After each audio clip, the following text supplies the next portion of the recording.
Aqui nesta noite em que a grande loja maçônica do Estado de São Paulo está comemorando os seus 91 anos de existência.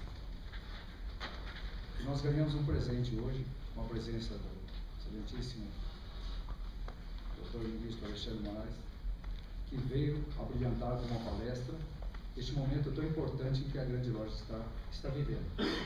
Agradeço a presença de todos vocês e quero fazer um pedido para que o irmão orador faça a leitura do currículo do nosso ministro. O currículo do ministro Alexandre Moraes, em síntese, logicamente, que é bem sucinto mesmo. Ministro do Supremo Tribunal Federal, doutor em Direito do Estado e livre, docente e constitucional da USP, onde é professor associado. Professor titular, prêmio da Universidade Mackenzie. Foi ministro da Justiça, titular da Secretaria de Estado e da Justiça e Cidadania e da Segurança Pública de São Paulo e da Secretaria de Transporte e Serviços do município de São Paulo. Em 1991, foi primeiro colocado no concurso do Ministério Público Paulista, tendo exercido o cargo de promotor de justiça até 2002. Autor de diversas obras jurídicas, entre elas a mais famosa e conceituada, Direito Constitucional, que está na sua 44ª edição. Muito obrigado, irmão orador. Então, com vocês, convidados e amigos, excelentíssimo senhor Dr. Alexandre de Moraes, por favor. Cadê o microfone? Sai aqui.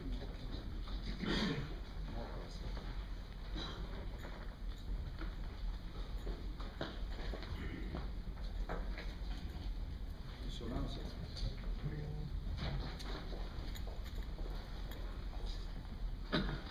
Boa noite. Boa noite a todos.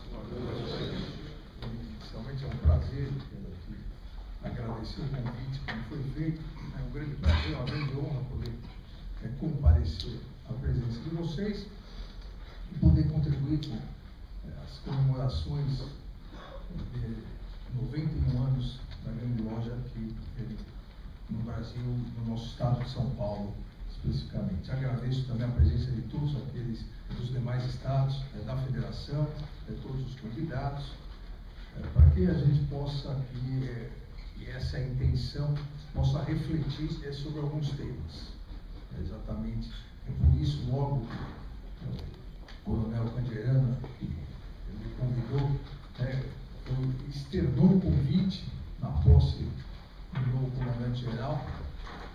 Eu fiz questão de aceitar, porque acho muito importante que a gente possa transmitir qual as ideias, qual é o ideal de uma instituição importante como o Supremo Tribunal Federal a vocês, que fazem parte e ajudaram e continuam ajudando a construir a história de uma instituição forte, uma instituição da sociedade civil extremamente forte.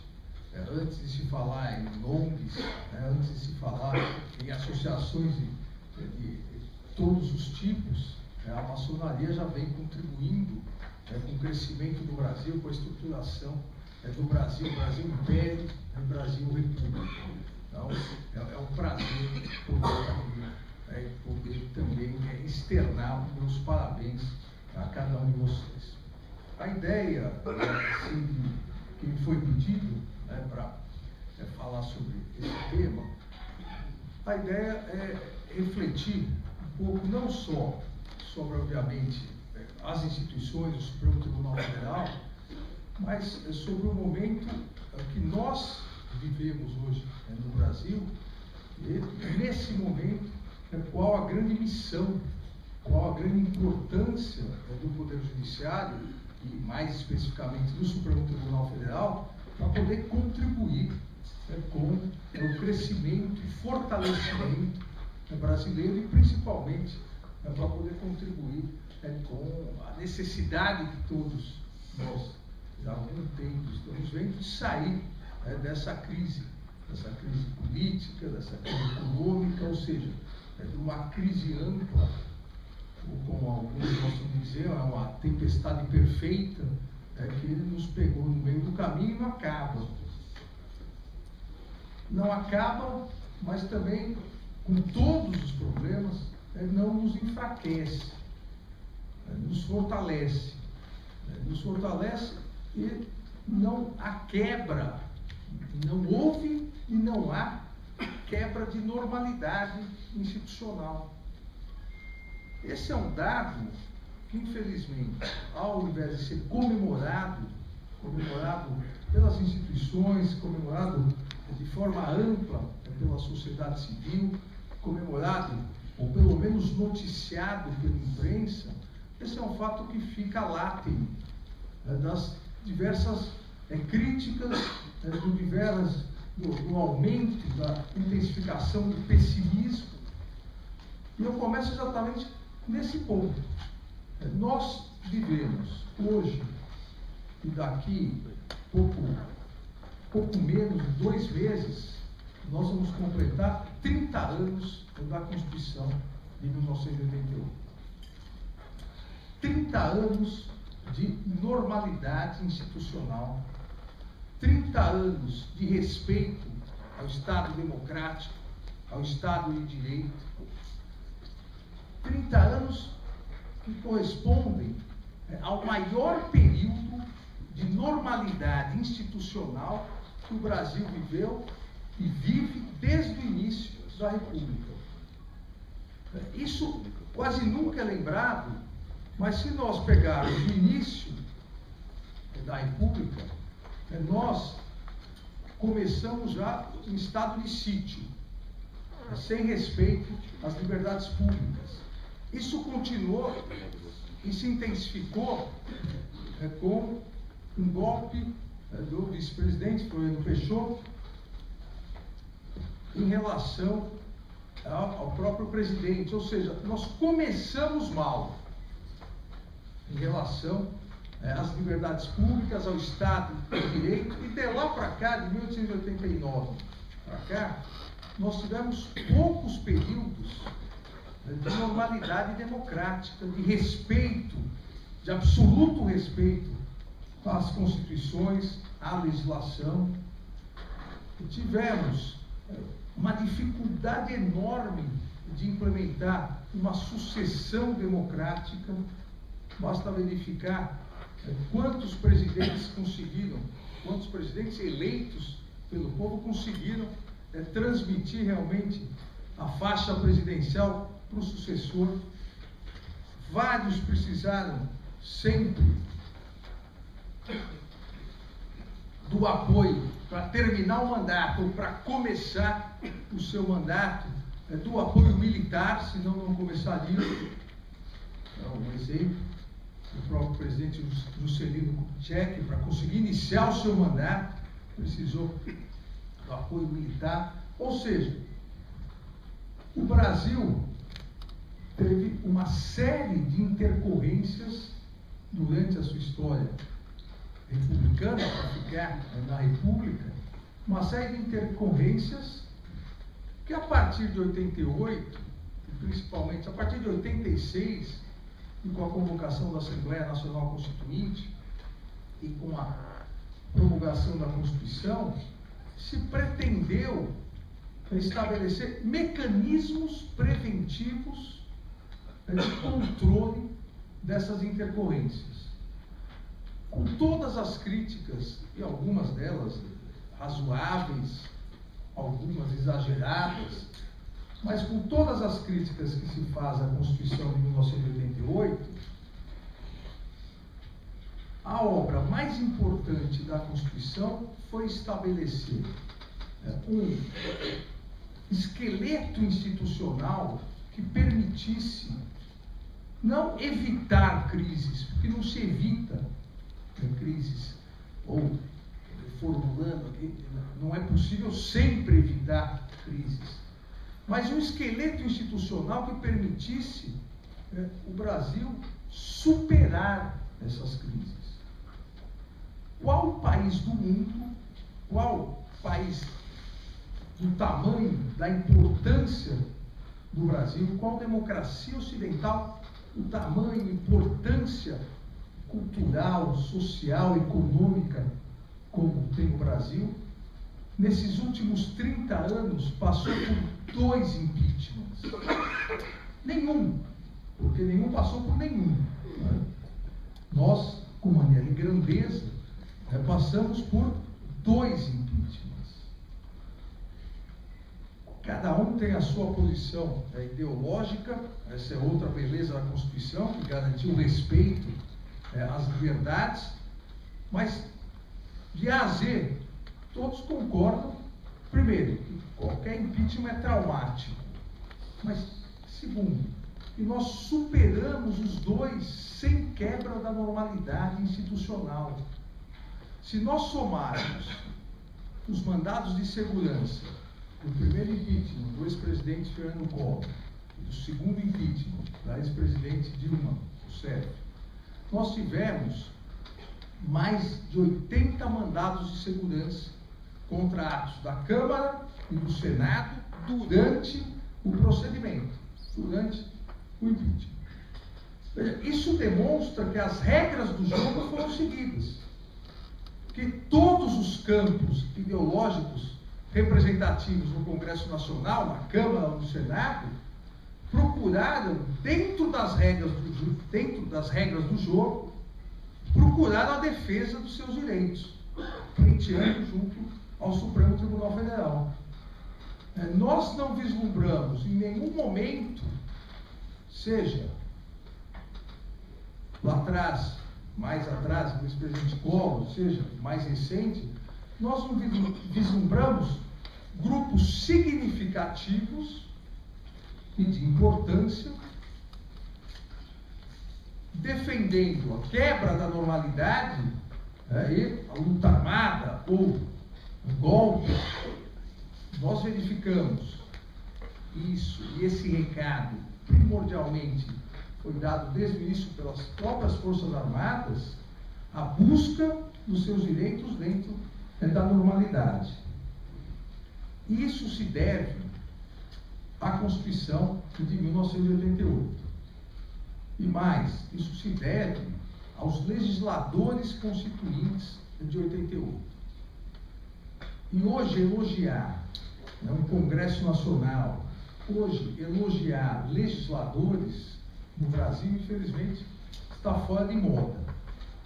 Seja o que vários deles fizeram por merecer, não serem elogiados, seja porque se radicalizou, confundindo o continente com o conteúdo, o que é extremamente perigoso para a manutenção do Estado Democrático de Direito. Confundir o continente, ou seja, o Congresso Nacional, a importância do Poder Legislativo para uma democracia, a importância do Poder Legislativo, que é o mais representativo dos 3 poderes. A fórmula de escolha do Poder Legislativo permite que ele represente todas as camadas da sociedade. É muito perigoso confundir o continente, o Poder Legislativo, sua importância, com o conteúdo. Eventuais parlamentares, como eu disse, hoje o número, infelizmente, é grande, parlamentares que praticam ilícitos. Não se pode confundir uma coisa com a outra. Deve se extirpar o conteúdo maligno do Congresso Nacional, mas fortalecer a instituição Congresso Nacional.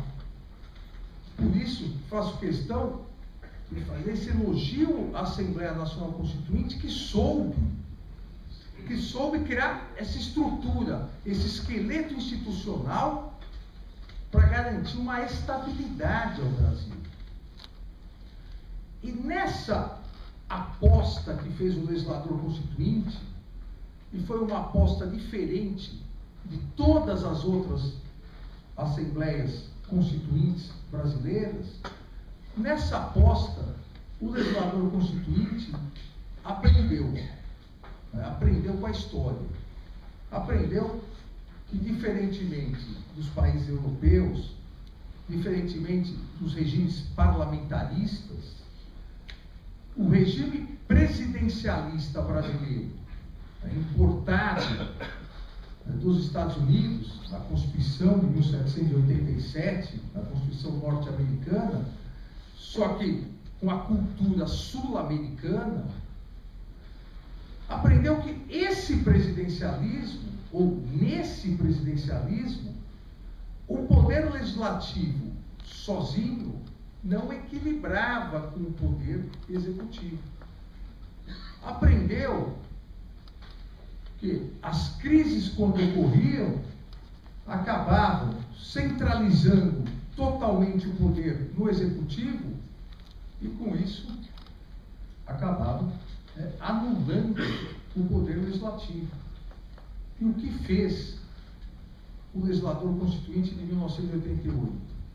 Ele fez o que lá atrás, como eu disse, em 1787, ou seja, quase 101 anos, 201 anos,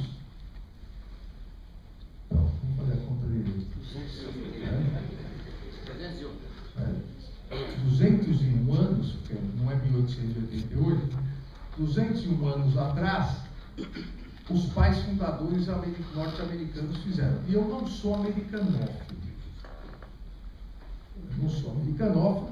Mas tem três coisas que eu entendo absolutamente impossíveis de não admirar nos Estados Unidos. A Constituição, que a partir dela, fortaleza das instituições norte-americanas, a Disney e o hot dog.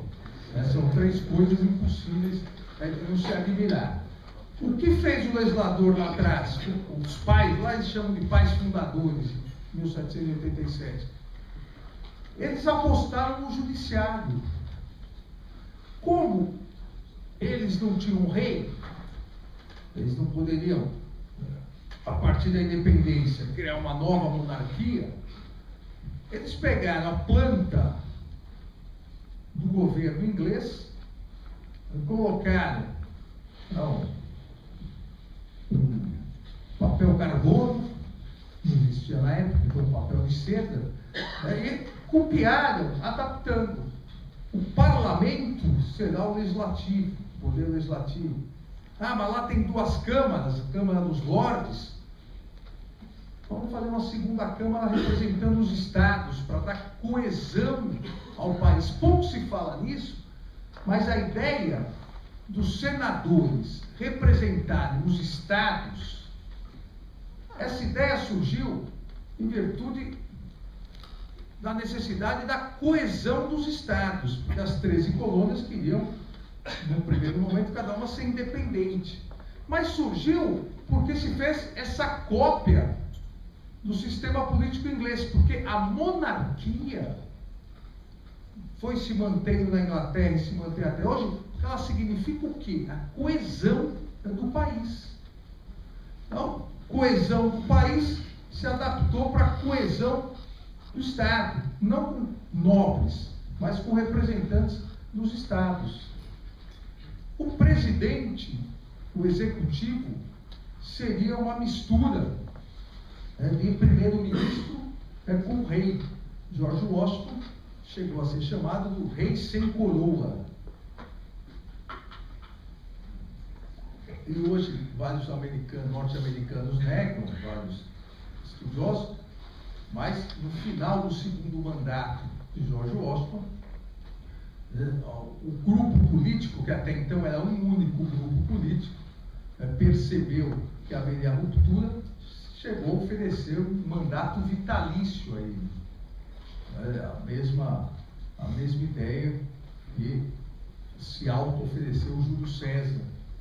Mas se chegou a oferecer eu tive a oportunidade de conhecer na Assembleia, na Câmara Estadual de Representantes de Boston, no estado de Massachusetts, a estátua, a famosa estátua em mármore de George Washington com uma toga de senador romano. Ou seja, se flertou com a possibilidade da volta de algo que não seria democrático, e a grandeza de George Washington foi recusar se retirar da vida pública no término do seu segundo mandato. Agora, para equilibrar, e aí a diferença em relação aos demais países, para equilibrar essa nova composição do presidencialismo, o que fizeram os norte-americanos? Pela primeira vez na história, transformaram o ramo judiciário em poder de Estado. Até então, o judiciário, em nenhum lugar do mundo, era considerado poder de Estado. Era um ramo importante, mas não poder de Estado. Basta ver que até hoje na Inglaterra é ligado ao Ministério da Justiça Interior. O Ministério do Interior faz o papel também do Ministério da Justiça. Significa que os juízes não têm a sua independência, mas lá no parlamentarismo todo o poder é o parlamento, que escolhe o gabinete e o gabinete escolhe os juízes. Esse equilíbrio lá atrás nos Estados Unidos se deu com a criação da Suprema Corte norte-americana, com um papel muito claro de início, papel de poder moderador. O papel da Suprema Corte, o nascimento da Suprema Corte como poder de Estado, chefia do judiciário norte-americano, papel moderador.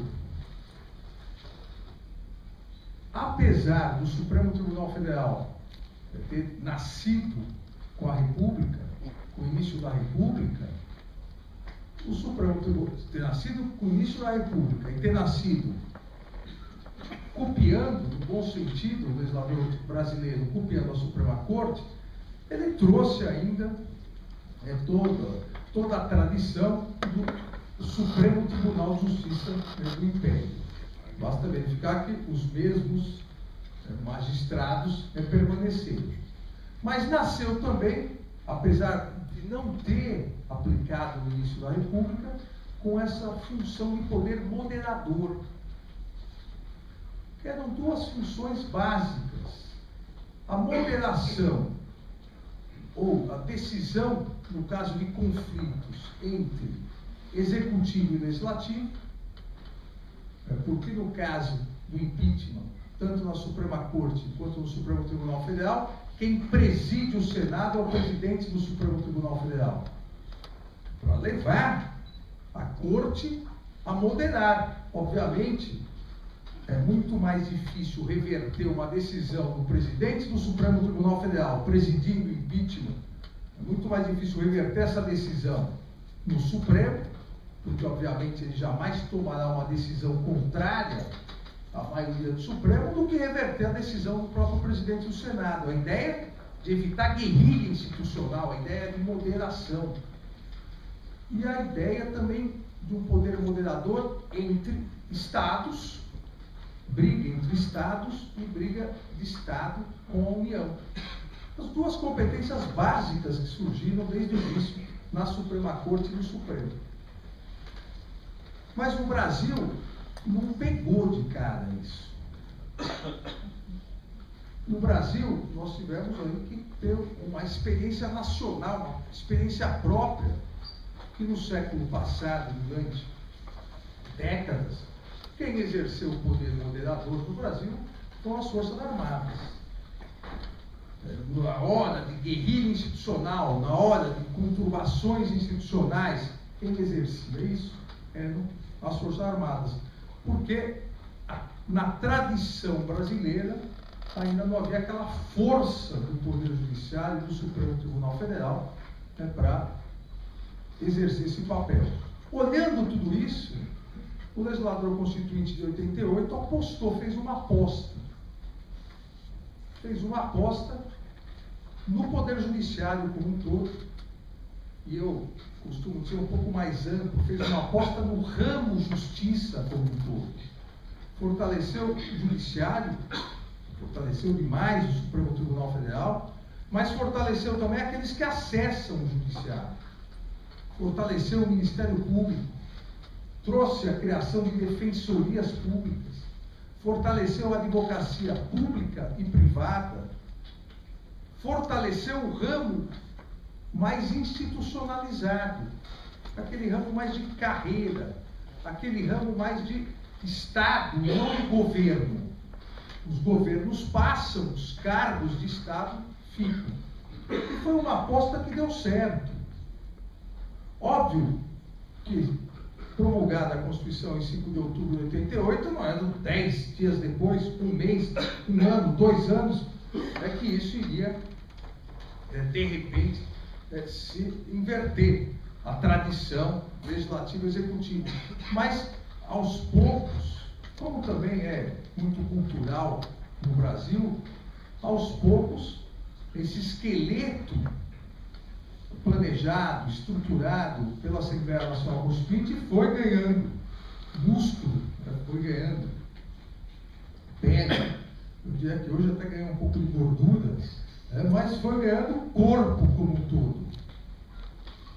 E é isso que alguns entendem, é isso que possibilitou, que vem possibilitando, por exemplo, as operações contra a corrupção. Essa musculatura ganha. Essa musculatura, ela se deve à estrutura lá de trás. E durante esses 30 anos, se nós formos acompanhar a própria história do Supremo Tribunal Federal, se concretizou a aposta que foi feita de um verdadeiro poder moderador. Nos seus agora modernos 3 aspectos. Os tradicionais 2 sempre foi sendo realizado, se intensificou em 88, mas desde o início, desde a criação lá atrás da Suprema Corte norte-americana, já existiu. Moderar conflito entre os 2 poderes e moderar conflito entre os entes federados.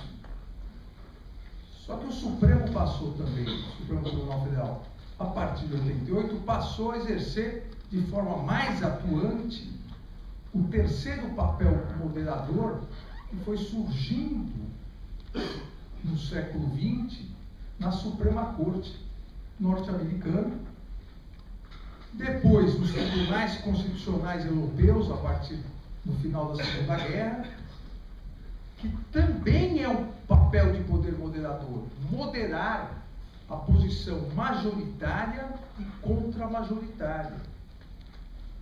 Quando nós ouvimos falar, aqueles que não são da área jurídica, às vezes estranham mais, que o papel do Judiciário, o papel do Supremo Tribunal Federal é um papel contra-majoritário, não significa que o papel do Supremo Tribunal Federal é defender só direitos contra-majoritários, contra a maioria, só direitos das minorias, não é essa a ideia. O papel contra-majoritário que veio e se iniciou na Suprema Corte americana, norte-americana, dos tribunais funcionais, é o papel de saber também fazer a moderação entre a maioria e a minoria. Porque o mundo político representa a maioria, representa todos, só que a maioria ganha no voto. A opressão da minoria pela maioria, isso já constava em escritos importantíssimos comentando a Constituição norte-americana, nos chamados artigos federalistas, a opressão da maioria. A opressão da minoria pela maioria é a tirania.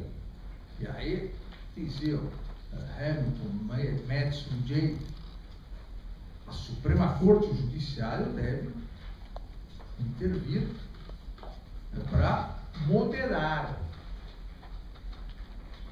É isso um outro papel importante que o Supremo Tribunal Federal faz e representa quando efetiva direitos fundamentais de minorias, moderando algo que a Constituição estabelece, só que do ponto de vista político a maioria não vai efetivar. Óbvio que isso, e eu volto a repetir, porque a ideia antiga, óbvio que isso quando representar a opressão ilegítima, ilícita da maioria sobre a minoria. Não quando representar uma legítima opção política, né, da maioria. Isso é algo ainda que o Brasil está desenvolvendo, aprendendo a aceitar. E qual é essa grande diferença? O papel, né, do Congresso, a vontade lícita da maioria, quando há várias opções. Politicamente, quem tem a maioria é que deve realmente escolher e determinar. Isso é democracia. Desde que não seja uma escolha opressiva, uma escolha ilícita, uma escolha, para falar nos termos jurídicos, inconstitucional. Só aí é que o Supremo Tribunal Federal deve ingressar. Só para evitar exatamente esse conflito entre maioria e minoria, esse conflito opressivo. Só aí deve exercer o papel contra-majoritário, que é, e aí eu discordo em vários constitucionalistas mais modernos, digamos assim, que dizem que isso deve ser a regra de uma Corte Suprema como o Supremo Tribunal Federal. Não, isso é a exceção. A regra, dentro do jogo democrático, é aceitar a vontade da maioria nas legítimas escolhas. Quando houver necessidade do papel de moderação, porque a escolha não é legítima, a escolha é opressiva, aí o Supremo Tribunal Federal deve ingressar. E hoje, na atualidade política brasileira, o papel mais importante que o Supremo Tribunal Federal deve ter, é exatamente o seu papel mais tradicional, o seu papel mais histórico, que é o papel de moderação.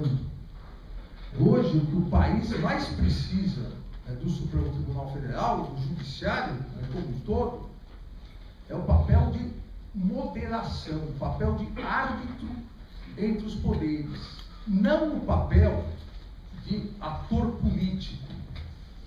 Aquele que ingressa na arena política, aquele que quer se tornar órgão ou instituição ou poder do Estado, que quer se tornar um dos atores políticos, deve saber que duas consequências são imediatas. A primeira, perde a legitimidade de exercer esse papel moderador. Se você entra na arena junto com os outros dois poderes para exercer o papel de ator político, não será você a moderar. E segundo, deve estar preparado para sofrer o mesmo tipo de críticas, a mesma invasão institucional que os demais poderes. E isso não é bom para a democracia brasileira, isso não é bom para o Estado de Direito brasileiro, e mais, não é esse o papel que foi previsto para o Supremo Tribunal Federal. O papel previsto para o Supremo Tribunal Federal foi o papel de garantidor da República Federativa do Brasil, de garantidor da manutenção, da normalidade, da institucionalidade da República Federativa do Brasil. Por isso que se previu vitaliciedade, por isso que se previu. Isso é um rock. Por isso que se previu a escolha pelo presidente e a aprovação pelo Senado. Nós aqui no Brasil, nós eu me incluo também, porque está no DNA brasileiro, nós, se não tomarmos cuidado, só confundimos sempre tudo, continente com conteúdo. Então, se a gente não gosta de quem ocupa a presidência, a gente fala, tem que mudar quem escolhe o ministro do Supremo. É um absurdo. Se a gente gosta, tem que o Senado, se a gente não gosta do Senado, os senadores, há uma razão para essa escolha. Pode até ser aperfeiçoada, isso é outra coisa, mas há uma razão. Se aqueles que vão moderar, principalmente as grandes crises entre os poderes, são vitalícios, vamos pegar lá na Suprema Corte, não tem limite de idade. A Suprema Corte norte-americana é vitaliciedade. Ou como diz a Constituição norte-americana, até bem servido o povo norte-americano. Ou seja, até a hora que quiser ir embora.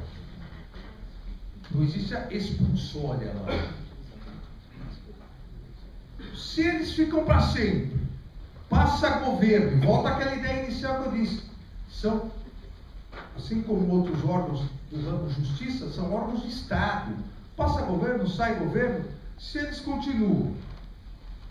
Se eles que vão dizer a última palavra, no caso de conflitos, no caso da necessidade de moderação, senão não é a última palavra, senão é a primeira palavra, se sai na frente, quer ser ator político e vai falar em primeiro, não é a última palavra. Mas se vai exercer o seu papel constitucional, a escolha deve passar pelos outros poderes. Não é, e pode até haver, pode até ser desvirtuado, não é porque vai escolher um amigo Áureo, não. É porque aquele grupo político que está naquele momento, seja na presidência, seja no Congresso, deve aprovar alguém que entenda, que pense mais próximo desse grupo. Aqui no Brasil, a coisa está tão aguerrida que é difícil pensar isso. Mas veja, vamos para o modelo, que é o modelo, nosso modelo é o modelo norte-americano. Tradicionalmente, dependendo da composição do Senado, um presidente republicano tem que escolher, ele vai escolher alguém que tenha as ideias próximas ao governo republicano. Só que dependendo da composição do Senado, ele tem que pegar quase no limite de alguém que pense como um republicano, mas com ideias democratas, senão ele não aprova no Senado. E a mesma coisa, um presidente democrata. Por que isso? Porque os poderes que vão ser moderados vão escolher o seu árbitro. Vamos pensar mais ou menos aqui como a ideia da arbitragem. A arbitragem, cada parte escolhe um, aí tem o neutro. Isso que acaba ocorrendo na sucessão de escolhas de uma Suprema Corte ou do Supremo Tribunal Federal. Porque, ora, um governo escolhe um grupo político, ora outro grupo político, só que na verdade, no que mudam os governos, vai mudando. E a garantia da vitaliciedade vai equilibrando as ideias. Não é questão de pessoas, questão de ideias. Um presidente que defenda, por exemplo, um programa liberal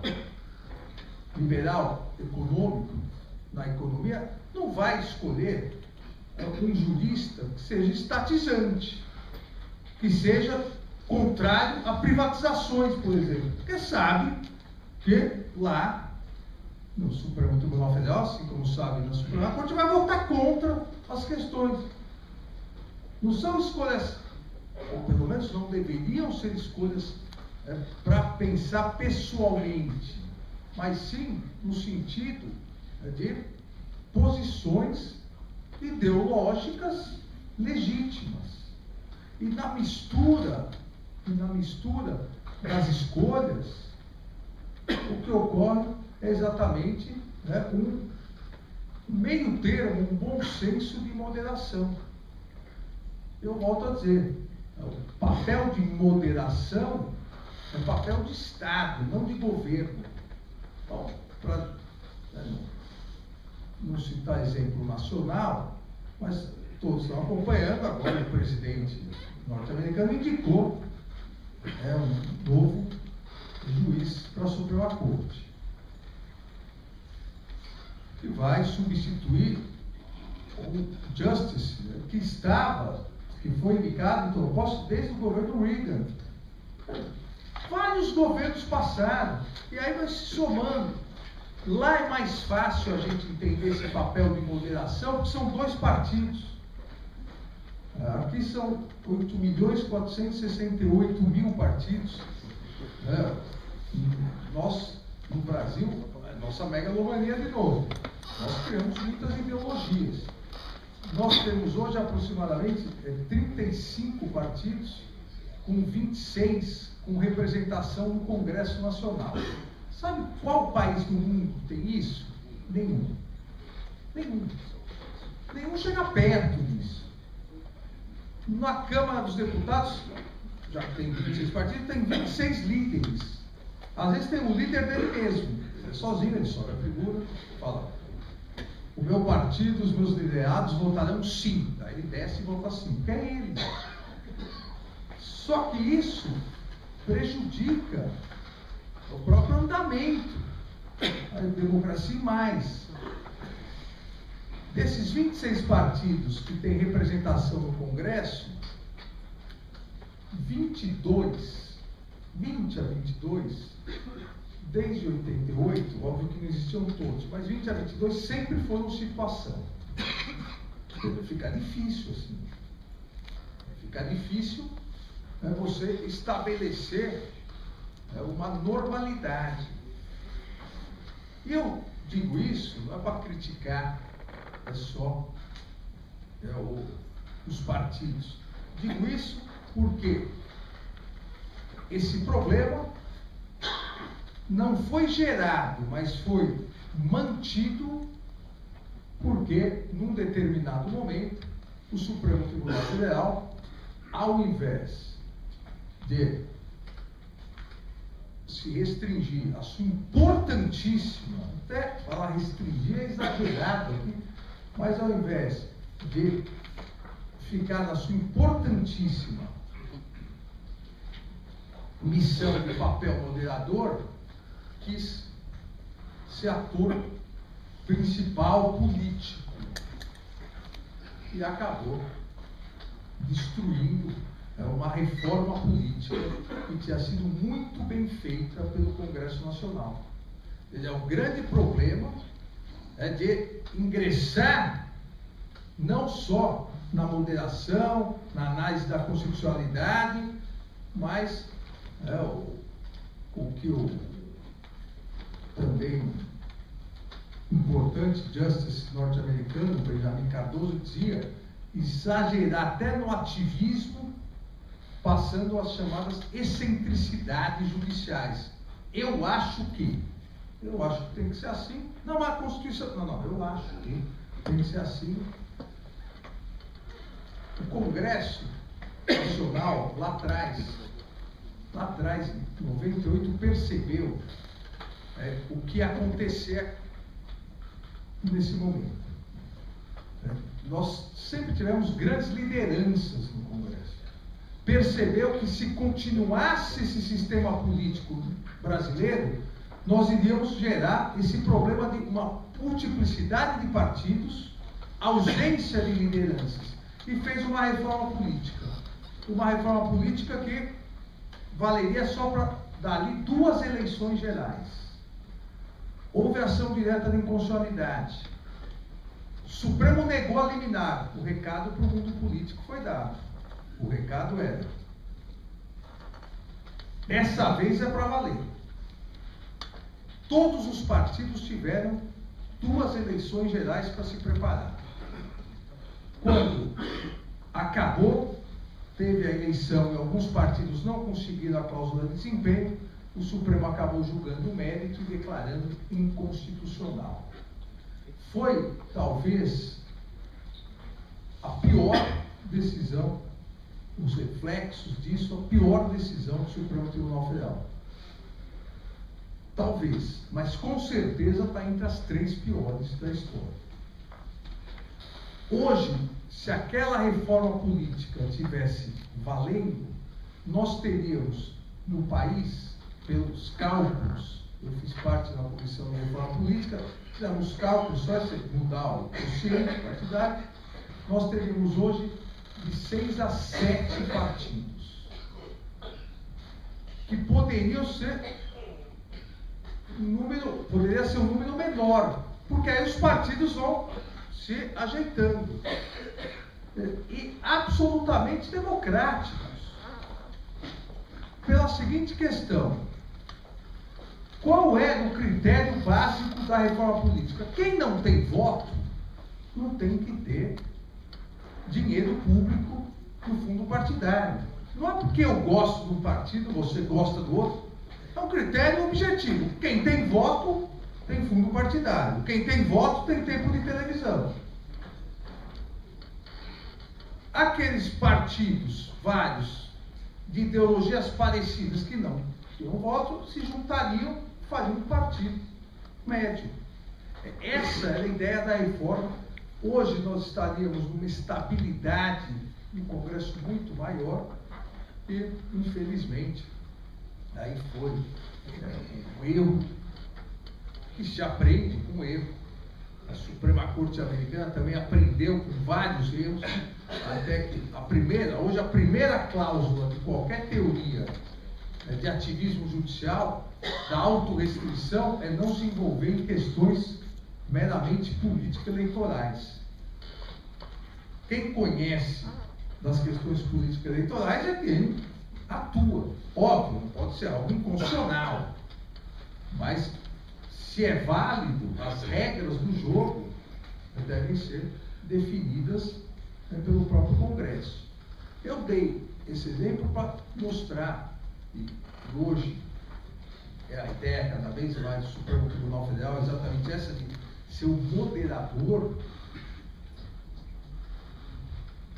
e toda vez que a Corte, ou qualquer Corte Suprema, tem o papel de falar por último. O Barbosa já dizia que o Supremo Tribunal Federal tinha o privilégio, podemos dizer assim, de errar por último. Quem pode errar por último tem que se conter no erro. Ou seja, tem que atuar fortemente quando houver esse conflito, quando houver necessidade de uma moderação, quando o país necessita disso. Não se transformar no maior ou em um dos atores políticos. Mas independente aí, qualquer órgão, qualquer instituição composta de seres humanos é falível, certa é. Eu tenho absoluta certeza, e acho que não erro em afirmar, que nesses 30 anos o judiciário brasileiro, e especificamente o Supremo Tribunal Federal, acertou muito mais do que errou. Com todos os problemas, com todos os defeitos, acertou muito mais que errou. Porque o judiciário soube se institucionalizar. O ramo justiça soube se institucionalizar. E é exatamente o que falta hoje para os demais poderes, uma institucionalização. A institucionalização do legislativo só se dará com uma reforma política importante. O próprio legislativo sabe, tentou lá atrás, não deu certo, fez uma reforma mais, eu diria, humilde, enxuta, mas que já tem alguns requisitos importantes, já começa para essa eleição, não pode coligação proporcional, mas a institucionalização do legislativo é exatamente o fortalecimento dos partidos. Poucos partidos, mas importantes, com democracia interna no partido, mas partido que nós, eleitores, possamos saber o seguinte: esse partido tem essas posições, aquele tem aquelas. Hoje, na verdade, todos os partidos têm a posição politicamente correta. Não importa se é extrema esquerda ou extrema direita. Nos temas que a população oscila, eles oscilam junto. E aí, vira uma geleia real. institucionalização do legislativo passa por reforma política e fortalecimento dos partidos. A institucionalização do executivo passa pela necessidade, já mais do que imediata, de transformação desses milhares de cargos em comissão, milhares de cargos de indicação política, por cargos concursados. Uma coisa vai completar a outra, e eu vou dizer por quê. Mas não é possível que um presidente da República assuma, qualquer que seja, não importa qual, em qual partido, mas não é possível que um presidente da República assuma e tenha mais de 40 mil cargos em comissão, cargos de confiança. Quem tem 40 mil pessoas de confiança? Se tiver 4, não tem que dar graças a Deus. Até porque não pode nomear familiar, porque é nepotismo. Não? Vê? 40 mil. O primeiro-ministro inglês, agora, primeira-ministra, quando assume, tem em média 700 cargos. Desses 700, mais de 60%, por tradição, são nomeados, cargos de confiança, mas nomeados dentro da estrutura. Nós temos 40 mil. O que ocorre? E aí, uma coisa, a necessidade de institucionalização. Partidos que não são fortes, ideológicos, têm posicionamento, dos 26, 27, que tem representação no Congresso, como eu disse, 20, 22 sempre foram situação, esses partidos acabam tendo o quê? Cargos. E tem 40 mil cargos. Se não tiver cargos, se tiver institucionalizado e os partidos tiverem fortes e poucos partidos, nós vamos poder iniciar uma eleição presidencial com, vamos dizer, 6 partidos. Daí nós vamos ter 2, 3 candidatos. Cada partido já com o seu candidato, perdeu, não vai poder ficar migrando. Nós temos, eu nem sei quantos candidatos tem, são já uns 8 candidatos, 9 candidatos a presidente. Vocês vão ver que no final, uns 3 partidos só não vão estar na situação de novo. Não importa quem ganhar, não é possível isso. Então passa pela institucionalização. O desenho constitucional, o esqueleto constitucional feito pelo legislador de 88 era apostar na institucionalização. Avançamos muito. Basta verificar esse controle interno e externo da administração, como eu disse, para não falar só do judiciário, o fortalecimento do Ministério Público externamente, mas o fortalecimento das procuradorias de Estado e da AGU na União. Isso é um controle interno. Agora, a burocracia tem que ser fortalecida. Primeiro, eu vou falar para vocês que alguém tem. Graças a Deus eu tive a oportunidade de exercer vários cargos e conhecer, ter uma experiência município, Estado e União.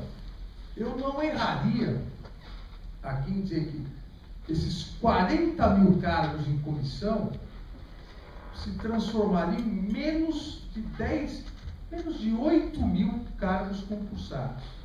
Mas assim como eu acho até que eu estou exagerando um pouco nos cargos, mas com certeza daria para 20%, 25%, daria para reduzir 75% ou 80%, ficar com 20% e 25%.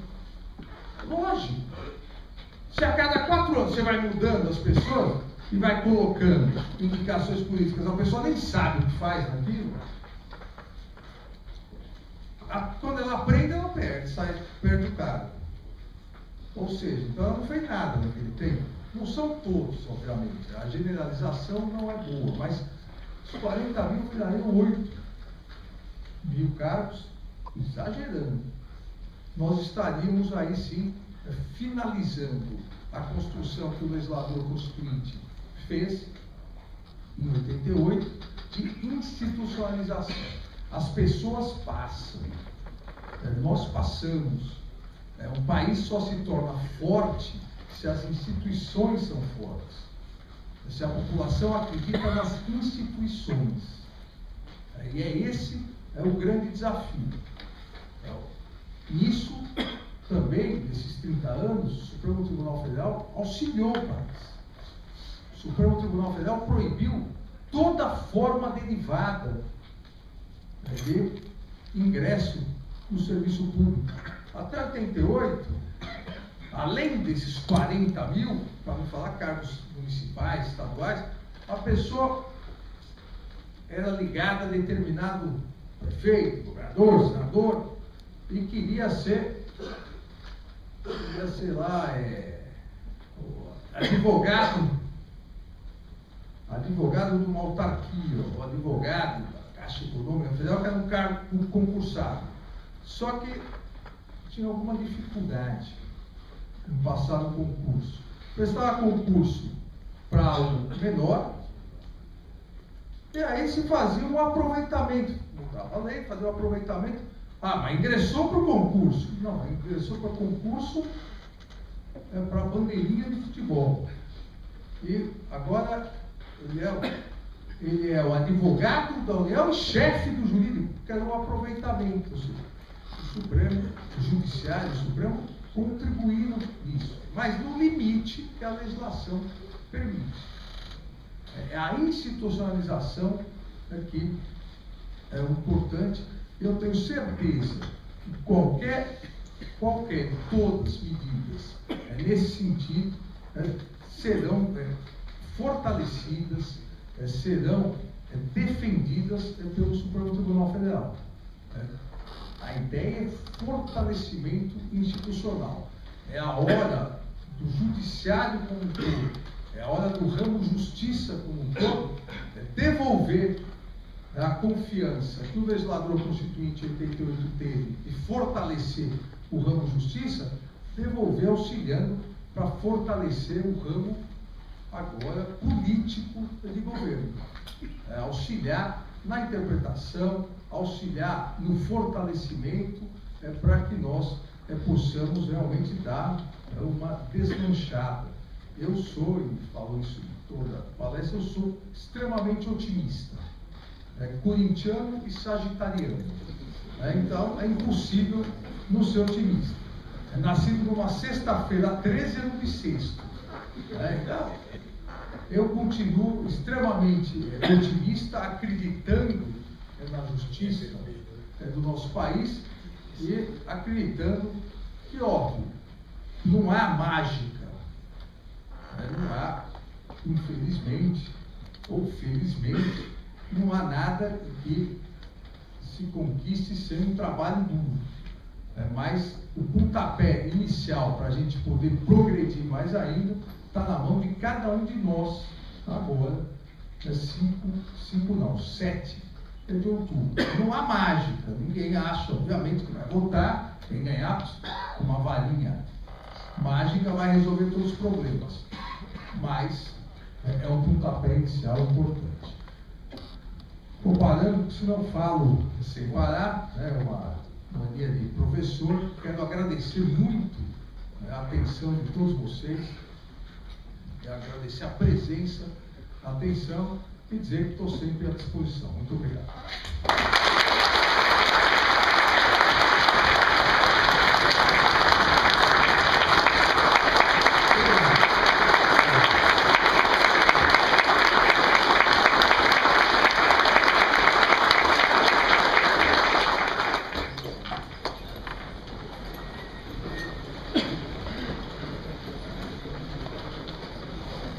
Os irmãos deputados, nós temos uma sequência rápida a seguir. Em seguida, para a saudação aos nossos visitantes e autoridades do nosso grande orador. Depois, rapidamente, para o uso da palavra, o soberano grande comendador, irmão Jorge Luiz de Andrade, para saudar em nome do Supremo Conselho a todos nós. Em seguida, falará também rapidamente o nosso querido irmão Jordão, secretário da CMSB, em nome de todos os grãos-mestres aqui presentes. Bom, então, por favor, irmão grande orador, queira fazer as devidas saudações.